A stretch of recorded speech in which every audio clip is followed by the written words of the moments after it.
So I'm Danny Garnett, and I've been with Reclaim for 4 years, and I'm based here in Amman, Jordan. So I'm Lauren, and I've been in Amman, Jordan for about 4 years now, and I've been with Reclaim for that same amount of time, 4 years. We work with mostly African women who come to the Middle East under the kafala system to work usually in people's homes, and sometimes they find themselves in prison just based off of different reasons. We mainly work with Ethiopians and Ghanaians and Ugandans because they don't have embassies here. And so we'll visit them and we'll follow their cases and support with tickets if they need to be able to return home and are stuck. And so a lot of the work we do kind of revolves around this kafala system here. The kafala system, kafala is the Arabic word for sponsorship. So basically the kafala system is how migrant domestic workers travel from their countries like Ethiopia, Uganda, elsewhere in Southeast Asia, how they travel to the Middle East to work in homes. One of the goals is just to help represent them and to support them. I'd say another big goal is just to encourage women. So often they don't have any visitors.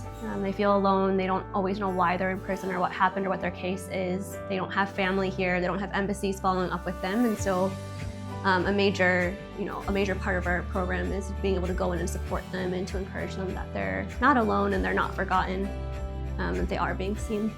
There are no embassies that represent the primary focus group that we work with here.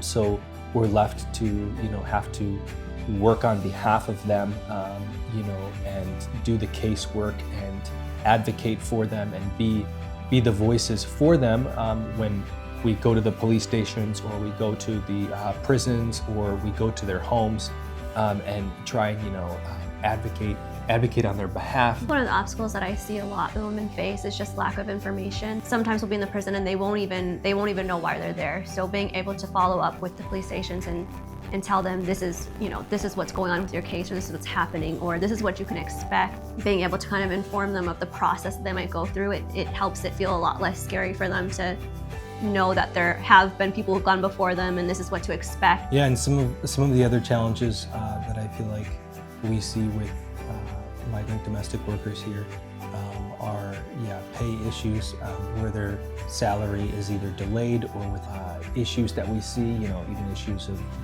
exploitation where potentially they're unpaid for 8 months or 10 months and are essentially just working without receiving any pay. Or there's cases where there's physical violence against a woman, or there's sexual violence, or some of these things that we've also come across.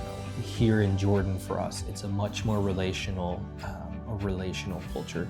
So things are going to take time, or it requires building a relationship with a certain organization or individual in order to finally be able to ask the certain questions or get the individual to help you with something specifically that you're looking for. For me, the idea of what has strengthened my faith, or moved my faith with being a part of Reclaim, is the idea of Reclaim's perspective on faith and work is something that I deeply, deeply value, and that it's a way that I work to give God glory, and that encourages and strengthens my faith. We wholeheartedly believe in our programs and the anti-human trafficking work that we're able to do, and we get to do that as followers of Jesus, as Christians. With Reclaim, we're doing the work and giving glory to God and reflecting God in this holistic need. Maybe one of the ways that we've seen positive impact by being in the communities we're in is just being able to sometimes bridge gaps between different communities. And so maybe we'll have a group of women who have come here to work, and then we'll have our Jordanian friends or refugee friends. And so I feel like there's been a really cool impact to see as people have engaged with each other, maybe like different communities or nationalities the first time really have interacted with in a home setting. And I think that has been, I've seen a lot of positive results from that, and maybe ways of thinking or conversations that have been started. You just see you see these barriers just start to break down when you build relationships and have, this ability to be able to just, have conversations.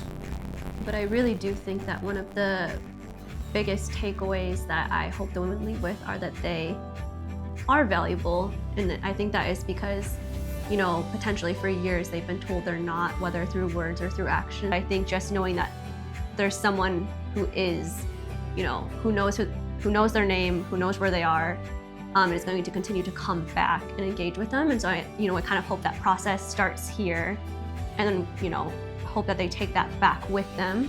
And whether they stay in their country or they journey to another country, that is something that I hope that they keep in the back of their mind the entire time.